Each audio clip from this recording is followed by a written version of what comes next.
ಜನನಿ news ಚಾನೆಲ್ಗೆ like ಮಾಡಿ, subscribe ಮಾಡಿ, ಶೇರ್ ಮಾಡುವ ಮೂಲಕ ನಮ್ಮ ಚಾನೆಲ್ಗೆ ಸಹಕರಿಸಿ. ಹೆಚ್ಚಿನ ಮಾಹಿತಿಗಾಗಿ ಸಂಪರ್ಕಿಸಿ ಹರಿಚಿನ್.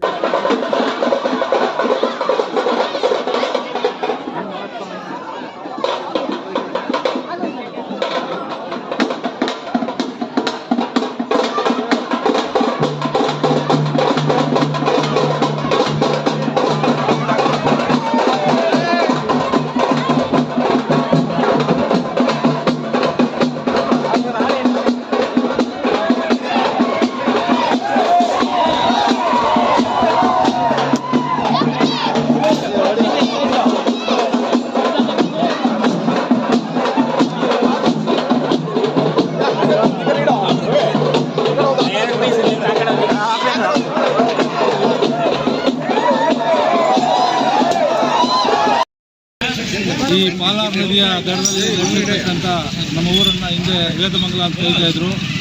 ಈಗ ಬೇತಮಂಗಲವಾಗಿ ಕಾಲಕ್ರಮ ಬದಲಾಗಿದೆ. ಆದರೆ ಈ ಬೇತಮಂಗಲದಲ್ಲಿ ಕಾಲಘಟ್ಟಗಳಿಂದ ಕೂಡ ಈ ಒಂದು ಸಂಕ್ರಾಂತಿ ಹಬ್ಬವನ್ನು ಸಂಪ್ರದಾಯದಂತೆ ಆಚರಿಸ್ಕೊಂಡು ಬರ್ತಾ ಇದ್ದಾರೆ. ಅದೇ ನಿಟ್ಟಿನಲ್ಲಿ ಇವತ್ತಿನ ದಿನ ಸಂಕ್ರಾಂತಿ ಹಬ್ಬದ ಪ್ರಯುಕ್ತ ನಮ್ಮ ಬೇತಮಂಗಲ ಗ್ರಾಮದಲ್ಲಿ ಇವತ್ತೊಂದು ದಿನ ಸಂಕ್ರಾಂತಿ ಹಬ್ಬವನ್ನು ಬಹಳ ಅದ್ದೂರಿಯಾಗಿ ಆಚರಿಸಲಾಗಿದೆ. ಎಲ್ಲ ಹಿಂದಿನ ಕಾಲದಿಂದಲೂ ಕೂಡ ಅನಾದಿ ಕಾಲದಿಂದ ಕೂಡ ಏನೆಲ್ಲ ಸಂಪ್ರದಾಯಗಳಿತ್ತು, ತಮಟೆ ಮತ್ತು ವಾದ್ಯಗಳೊಂದಿಗೆ ಗಂಗಮ್ಮ ದೇವಿಯಿಂದ ಪೂಜೆ ಕಲಿಸಿಕೊಂಡು ಮೆರವಣಿಗೆಯನ್ನು ಹೊರಟು ರಾಮನ ಗುಡಿಯ ಬಳಿ ಬಂದು ಈ ಒಂದು ಮುಕ್ತಾಯ ಮಾಡ್ತಾ ಇರತಕ್ಕಂಥ ಸಂಪ್ರದಾಯಗಳಿದೆ. ಬಹಳಷ್ಟು ಕಾಲಗಳಿಂದ ಅನಾದಿ ಕಾಲದಿಂದ ಹಿರಿಯರು ಮುಂದುವರಿಸ್ಕೊಂಡು ಬರ್ತಾ ಇದ್ದಾರೆ. ಆ ಒಂದು ನಿಟ್ಟಿನಲ್ಲಿ ಇವತ್ತಿನ ದಿನ ನಾವು ಈ ಸಂಪ್ರದಾಯವನ್ನು ಮುಂದುವರಿಸ್ಕೊಂಡು ಹೋಗ್ತಾ ಇದ್ದೀವಿ. ಇವತ್ತಿನ ದಿನ ಮೊದಲಿಗೆ ಒಂದು ಕಂಪೇರ್ ಮಾಡಿದ ಸಂದರ್ಭದಲ್ಲಿ ಬಹಳಷ್ಟು ದನಗಳು, ಹಸುಗಳು ಎಲ್ಲ ಕೂಡ ಜಾನುವಾರುಗಳು ಇರ್ತಾ ಇತ್ತು. ಆದರೆ ಬರ್ತಾ ಈಗೆಲ್ಲ ಕೂಡ ಬಹಳ ಕಡಿಮೆ ಆಗಿದೆ. ಈ ಒಂದು ಯಾಕೆಂದರೆ ವ್ಯವಸಾಯ ಮಾಡುವಂಥ ವ್ಯವಸಾಯಗಾರರೆಲ್ಲ ಕೂಡ ಬಹಳ ಕಡಿಮೆ ಆಗ್ತಾ ಇದ್ದಾರೆ. ವ್ಯವಸಾಯೇತರ ಕಾರ್ಯಗಳಲ್ಲಿ ಚಟುವಟಿಕೆಗಳಲ್ಲಿ ತೊಡಗೋದ್ರಿಂದ ಈ ಒಂದು ನಮ್ಮ ವ್ಯವಸಾಯಗಾರರೆಲ್ಲ ಕೂಡ ನಮ್ಮ ಊರಿನಲ್ಲಿ ಭಾಳ ಕಡಿಮೆ ಆಗ್ತಾ ಇದ್ದಾರೆ. ಆದರೆ ಮುಂದಿನ ದಿನಗಳಲ್ಲಿ ಪ್ರತಿಯೊಬ್ಬರು ಕೂಡ ಈ ಒಂದು ವ್ಯವಸಾಯವನ್ನು ನಂಬಿಕೊಳ್ಳುವಂಥ ಜೀವನ ಮಾಡುವಂಥ ಒಂದು ಕಾಲ ಬರ್ಬೋದು. ಈ ಸೂರ್ಯ ತನ್ನ ಪಥವನ್ನು ಬದಲಿಸುವಂಥ ನಿಟ್ಟಿನಲ್ಲಿ ಈ ಒಂದು ಸೂರ್ಯ ದೇವನನ್ನು ನಂಬಿಸ್ಕೊಳ್ಳುವಂತಹ ಒಂದು ಸುಸಂದರ್ಭ ಇದು. ಈ ಒಂದು ಕಾರ್ಯಕ್ರಮದಲ್ಲಿ ಪ್ರತಿ ವರ್ಷದಂತೆ ನಡೆಸ್ಕೊಂಡು ಬರ್ತಾ ಇರ್ತಕ್ಕಂಥ ಈ ಒಂದು ಹಬ್ಬದಲ್ಲಿ ಪಾಲ್ಗೊಂಡಿರ್ತಕ್ಕಂಥ ಎಲ್ಲ ಗ್ರಾಮದ ಹಿರಿಯರು, ಮುಖಂಡರು, ಸ್ನೇಹಿತರು ಎಲ್ಲರಿಗೂ ಸೇರಿದರೆ ಅವರೆಲ್ಲರ ಪರವಾಗಿ ಧನ್ಯವಾದಗಳನ್ನು.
ಪ್ರಾಣಿಗಳು ಯಾವುದೇ ಒಂದು ನಾವು ಸಾಕುವಂಥ ಎಲ್ಲ ಜಾನುವಾರುಗಳೇನಿರ್ತವೆ ಆ ಜಾನುವಾರುಗಳಿಗೆ ರೋಗ ರುಜಿನಗಳು ಬರ್ದಿರ ಈ ಸುರಕ್ಷಿತವಾಗಿ ಇರಲಿ ಅವುಗಳಿಗೆ ಯಾವುದೇ ರೀತಿಯಾದಂಥ ಕಾಯಿಲೆ ಕಸಡೆಗಳು ಬರದೇ ಇರಲಿ ಅಂತ ಆಶಿಸ್ತಾ ದೇವರನ್ನು ಪ್ರಾರ್ಥನೆ ಮಾಡಿ ಈ ಒಂದು ಸಲ್ಮುದ್ದ ಅಂತ ಹೇಳ್ತೀವಿ, ಅನ್ನದಲ್ಲಿ ಈ ಒಂದು ಕುಂಬಳಕಾಯಿನ ಹೊಡೆದು ಅದನ್ನು ನಮ್ಮ ಅರಿಶಿಣದೊಂದಿಗೆ ಬೆರೆಸಿ ಊರಿನ ಹೆಬ್ಬಾಗಿಲುಗಳಲ್ಲಿ ದೇವರನ್ನ ಸ್ಮರಿಸ್ತಾ ಎಲ್ಲರನ್ನು ಕೂಡ ಕಾಪಾಡಲಿ ಅಂತ ಹೇಳ್ಬಿಟ್ಟು, ಊರಿನ ಸುಭಿಕ್ಷೆಯಿಂದ ಇರಲಿ ಅಂತ ಹೇಳ್ಬಿಟ್ಟು ಒಂದು ಹೆಬ್ಬಾಗಿಲಿನಲ್ಲಿ ಪೂಜೆ ಮಾಡಿ ಅನ್ನ ಸಂತರ್ಪಣೆಯನ್ನು ಮಾಡ್ತಾರೆ. ಆ ಒಂದು ನಿಟ್ಟಿನಲ್ಲಿ ಇವತ್ತಿನ ದಿನ ಬೇತಮಂಗಲದ ಈ ಒಂದು ಹೆಬ್ಬಾಗಿಲಿನಲ್ಲಿ ಕೂಡ ಆ ಒಂದು ಕಾರ್ಯಕ್ರಮವನ್ನು ಮಾಡಿದ್ದೀವಿ. ಅದನ್ನು ಮಾಡೋದ್ರ ಮುಖಾಂತರ ಈ ಕಾರ್ಯಕ್ರಮಕ್ಕೆ ನಾವು ತೆರೆಯನ್ನು ಎಳಿತೀವಿ.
ಹೋಗಿ